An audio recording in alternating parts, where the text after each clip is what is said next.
Is this thing on? Welcome back to Big Mouth and fancy seeing you here in June. A very welcome, my friends, and especially my name is come in, sit down, no touching.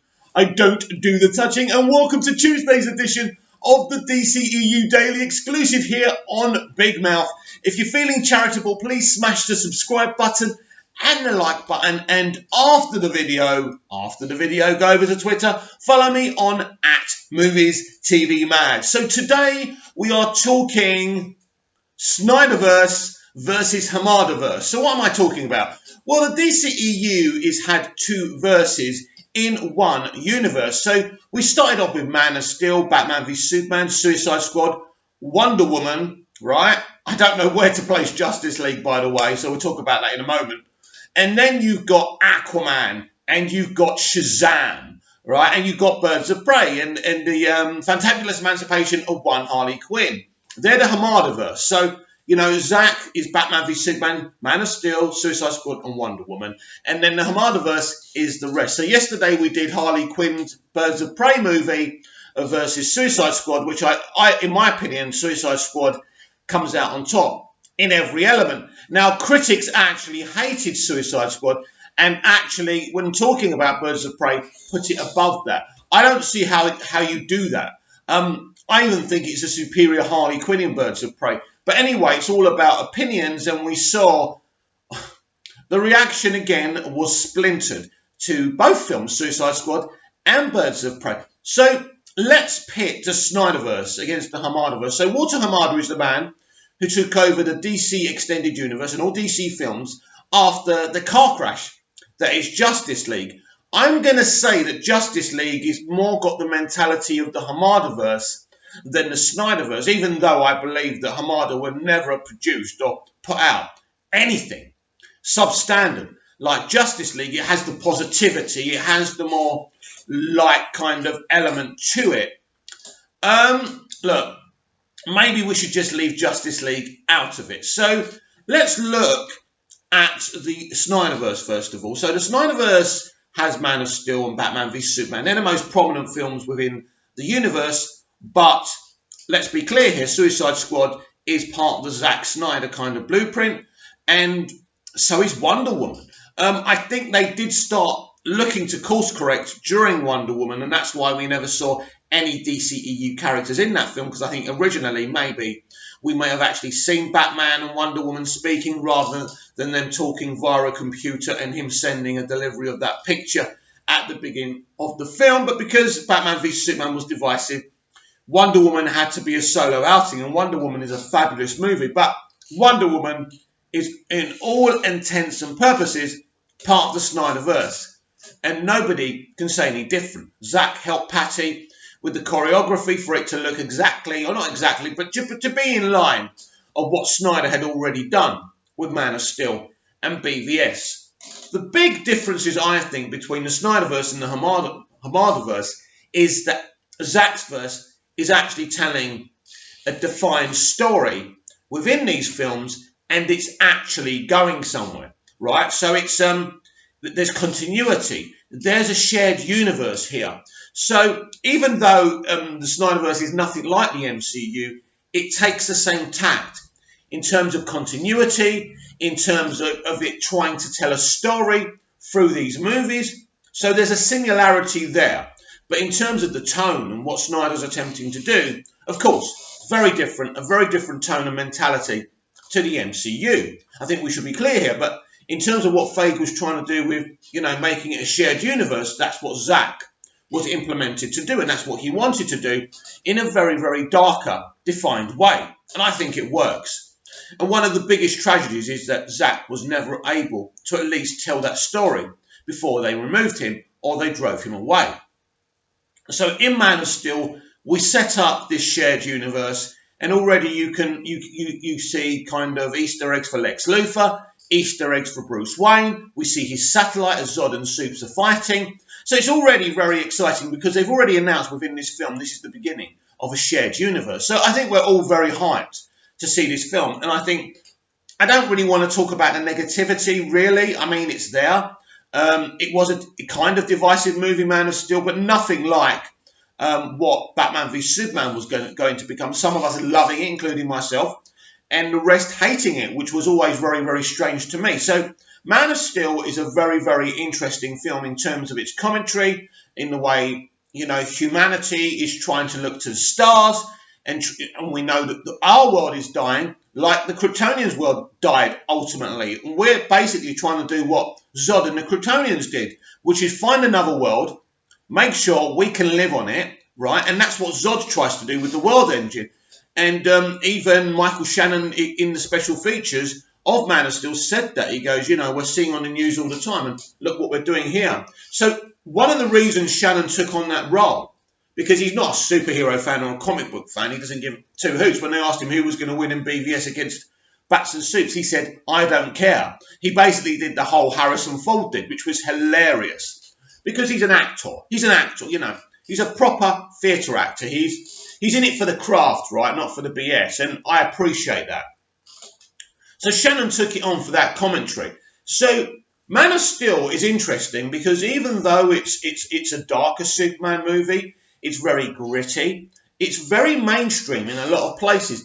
And I think that Nolan was very clever. And this is the difference between Nolan being involved in Man of Steel and Nolan not being involved in BVS, where he was very self-conscious. Although he was happy for Snyder to do his thing, and for him and Goya, who was leading the story of this film, really, he was happy to make some risky choices, but there were still moments where the mainstream audience could enjoy it.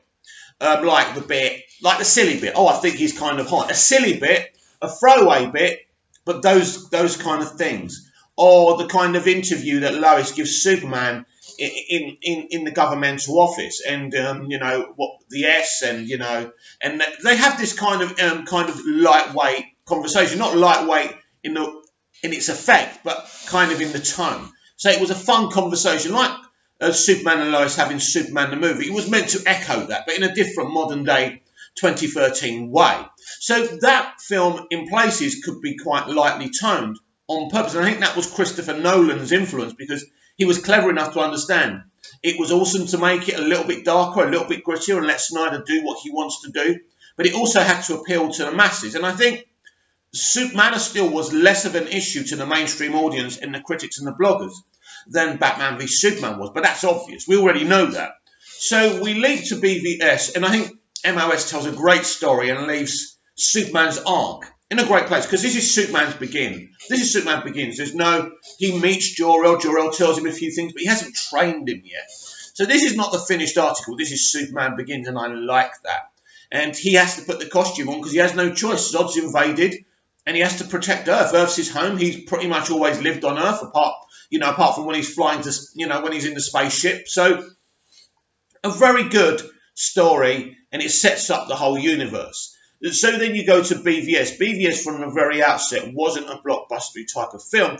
Even when the credits come out really small, Batman v Superman Dawn of Justice, you already feel this indie type of movie feel to it. You all of a sudden feel something very, very different to MOS. Now, what I love about this film is it proves its interconnectivity already with Man of Steel through showing us Bruce Wayne's kind of eyeline of the Battle of Metropolis. And I think that's brilliant. But even before that scene, the whole funeral of the Waynes and the way we see the Waynes killed, and kind of illustrating the panels of the comics into live action, was absolutely beautiful from Zack Snyder. This is a really interesting, unique, different way to do a comic book movie, and not everyone appreciated that. But I did. I believe that Man of Steel and Batman v Superman are very, very strong films in their own right. And, there's a lot of commentary on this film, both negative and positive. But I think this film not only is a good film in its own right, but it sets up Justice League in a beautiful way. The nightmare sequence is a great example of setting up your next movie, something that Feige and the MCU do all the time. And I think Zack did it just as well, if not better. So this is a really good movie, but without Nolan's influence, Zack's allowed to really go indie, really go dark. And I think Chris Terrio was in on this as well as David Goyer. So you can see a darker script, a darker film, a darker story, and it really is telling you the story of how Superman has to earn his right to be embraced and accepted by humanity, and by sacrificing his life, he gains that acceptance. It's a big sacrifice to make to gain that acceptance, but it's a really good, definite, defined story. And I like that. And also it's telling Batman's story of an older Batman that's pretty much bruised and battered, and he's lost too much, and his heart's been broken too many times. And that's really where the hatred for Superman comes from. So he believes, he feels that Superman's a danger, and ultimately Luthor is manipulating this whole thing. And I like Luthor in this film. Maybe Jesse Eisenberg was a little bit too young to play Lex, and maybe we could have had a more comic accurate Lex Luthor visually, but I think his personality is almost certainly Lex Luthor. So Batman v Superman is a brilliant film in its own right and a great setup. And so then we get Suicide Squad, which we discussed yesterday. And again, it's a great middle chapter to this saga. This isn't A New Hope. This isn't The Empire Strikes Back. This is just a middling movie just to show you the consequences of the first two films, and more for Batman v Superman and the death of Superman. That's why they live in, that's why Gotham's always been a gothic dark place, but it's even worse now because nobody's scared anymore, right? Batman's still there and he's trying his best, but the whole world knows Superman's gone, and that gives all criminals a green light. But also, Waller knows, aka Viola Davis, that she has to set up a team because she knows without Superman about, maybe the best thing to do is to get the villains to fight the villains. An interesting concept. An interesting concept in a mass apocalypse, if you like. So Suicide Squad's a really good, solid film. I believe it would have been better if David Ayer's Ultimate Cut was released, and that was the theatrical cut. But all the same, I really like it. But then we go higher up the playing field with the introduction of Wonder Woman. Well, we've already been introduced to Wonder Woman in BVS, and she's really, really awesome in it. But this is her movie, and I think this sets Wonder Woman up to be one of the superior figures in the DCEU already. Now, I love Affleck's Batman, and I absolutely love Cavill's Superman. He is my character in the DCEU thus far, but Wonder Woman is equally as awesome and as heroic as both Affleck's Batman and Cavill's Superman. Very important. She hits hard and she's brilliant, both on a compassionate level, on a hard-hitting level, on a, goodness level, a purity level as well. It's a really well-directed film. It looks beautiful, but ultimately, this film has a soul. And that's what makes it one of my favourite comic book movies of all time, is because of its soul. So already, the critics love Wonder Woman. Everyone loves Wonder Woman. Snyder fans, non-Snyder fans. This is a big moment for the DCEU because everyone's on the same page finally. And everybody's saying, well, maybe Justice League will be a good movie. And I'm thinking Justice League's probably going to be a misstep. And I was proved to be correct.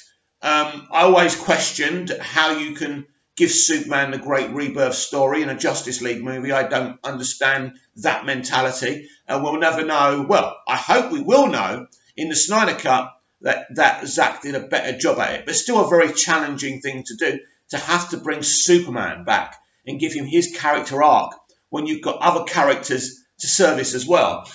So basically, Justice League, it's not even worth. So basically, Wonder Woman is the end of the Snyderverse. Really, they were planning on sacking him even then, in my opinion. So then Aquaman is already being filmed. Walter Hamada comes in, makes big changes. Aquaman is a really, really good film. It's a really good self-contained film. It tells a great story of an everyman, even though he's Aquaman and he's from Atlantis, but he was raised on Earth. He feels like an everyday working class human, and he doesn't feel like he has the right to be king. And I think that's the thing, the kind of mundane person, the everyday person who gets to, discover something more about themselves. And I think it's a really, really good story. Shazam as well does a really, really good, really goes at the whole adoption thing, that your family are not just your blood relatives. They can be people that are not related to you in terms of DNA, and I think it's a fun, but it can go dark as well. Again, that's a really good film. Birds of Prey is probably not as good as far as I'm concerned as Shazam and Aquaman, but it's still a really good, solid attempt. And it's just hurt by its R-rated rating, and the feminist commentary doesn't help this film one iota, but they don't care. They made it, it's done, it's made a little bit of money, they'll move on. And of course, Joker is outside of the universe, but is a Walter Hamada kind of think piece. It's part of his universe, even though it's not part of the DCEU. If I was pressed, because I do like what Walter Hamada's doing, I just think what Walter Hamada's doing is more of a slow burn than what Zack was doing. Zack was creating a really fast-paced, interesting, unique, intense universe where, because Walter's had to come in to fix a lot of damage, mainly because of Justice League, he's had to go slower and do a few self-contained movies. I think Wonder Woman 84 will amp that up. And I think next year with the Batman, Black Adam, and James Gunn's The Suicide Squad, we will see a more interconnected universe. I still believe Wonder Woman 84 will change the timeline so we can get back for it being a more interconnected, awesome, epic universe. But ultimately, as much as I love what Walter's done, and I love his future plans, and I love the Joker movie, I have to go with the Snyderverse. The Snyderverse was doing something incredibly special. Incredibly emotional, and it was very gladiatorial, if you like. It was like seeing these heroic gladiators rise up in terms of Batman, in terms of Cavill's Superman, in terms of Wonder Woman, and the Snyderverse version of Aquaman, of course, would have been very different. It still would have been Jason Momoa, but I think they would have made a different movie, and I think definitely in Aquaman, they definitely would have shouted to the rooftops about the Justice League movie a lot more. And I also feel Batman and Superman would have been involved in that movie, even Wonder Woman. It would be more of a crossover because of what happened with Justice League. They closed that off. But ultimately, if I'm being honest, as much as I do like Aquaman and Shazam and Birds of Prey, I have to pump for the Snyderverse because I think it's something extraordinarily special, and extraordinarily special, should I get my words out properly. And I think if you ever want to convince anyone to fight to release the Snyder Cut and the Ayer Cut, all you have to do is show them Batman v Superman and Man of Steel. And I think they'll be sold on the Snyderverse. Please comment down below. What do you prefer, the Snyderverse of movies or the Walter Hamada era of movies so far? Comment down below. Everyone's opinion is valid. Doesn't matter what side you take. If you take an opposite side to me, that's okay. We are not Nazi Germany here on Big Mouth. We are just here to talk about what we love more than what we hate, hopefully. So I'll be back tomorrow with even more DCEU Daily. Comment down below, like, share and subscribe. See you again soon.